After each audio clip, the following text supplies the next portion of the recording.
So did you know that there's a movement afoot to change the rules for old age security that may cause some Canadian seniors to lose part or even all of their old age security?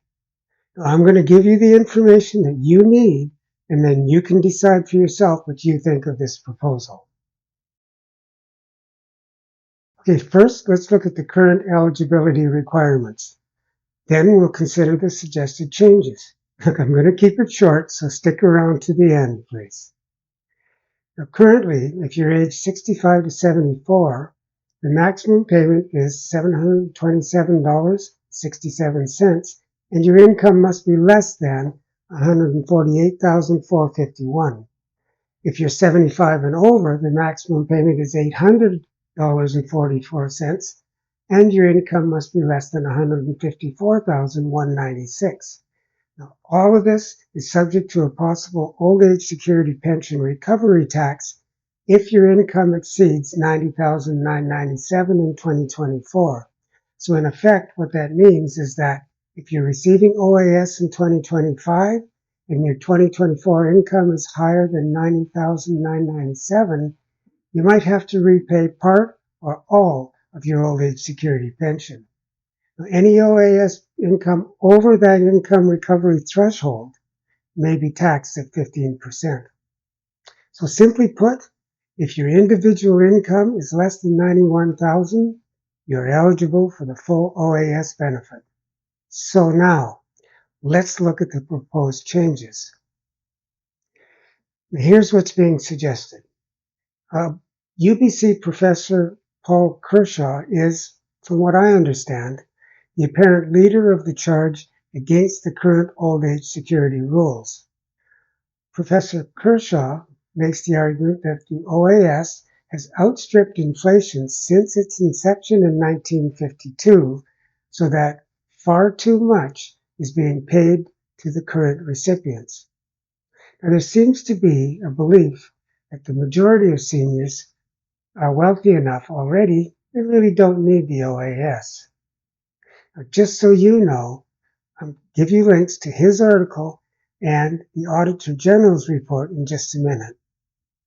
Now, Kershaw and an organization named Generation Squeeze suggest changing the eligibility threshold to $100,000 of household income instead of the current $91,000 for an individual. Now, Kershaw suggests that 3/4 of Canadians, including retirees like me, support this idea. Oh, as a bit of an aside, I'm curious if any of you were included in the survey that found this result, because I know I wasn't. Here's how I think the proposed change would work.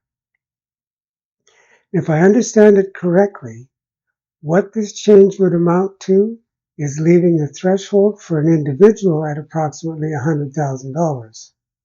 But it would also lower a couple's threshold from $91,000 each, or $182,000, down to that same $100,000, only this would be for both of them. Anything above that may be subject to an old age security pension recovery tax. Kershaw makes the compelling argument that money saved could be used to increase the amounts offered to lower income seniors, thus raising them out of poverty. Now, that is, of course, if the government of the day actually directs the funds towards that and not into general revenue. I'll put links to the current eligibility requirements and payment amounts, as well as Professor Kershaw's article and the Auditor General's report in the description below if you're watching this on YouTube. That way you can do some research of your own and decide for yourself if this idea is of benefit or not.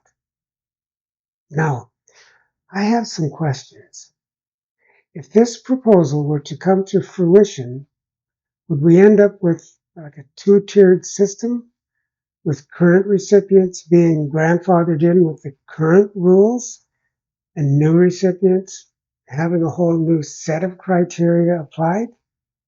After all, People have budgeted based on their current income, so a sudden change in that may lower income could have a drastic negative effect on them. Oh, also, would the $100,000 limit be raised each year to account for inflation? I don't see any answers to those questions, but I'm curious. Now, we currently have an impending federal election.